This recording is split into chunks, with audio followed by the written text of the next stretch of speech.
बड़ घोषणा कले उपमुख्यमंत्री प्रभाती परिडा।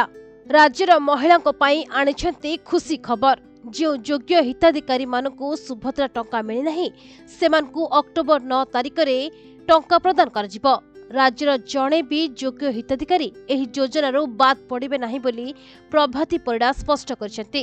राज्य सरकार तरफ सेप्टेम्बर 17 तारिख रे 25 लाख रु अधिक महिला खाता को 5000 टंका लेखाए प्रदान कर एबे अक्टोबर 9 तारिख रे 40 लाख रु अधिक महिला को एही योजनार सहायता प्रदान कर तेबे अक्टोबर 9 तारिख रे प्रथम किस्तिर द्वितीय पर्याय टंका हिताधिकारी को दिया।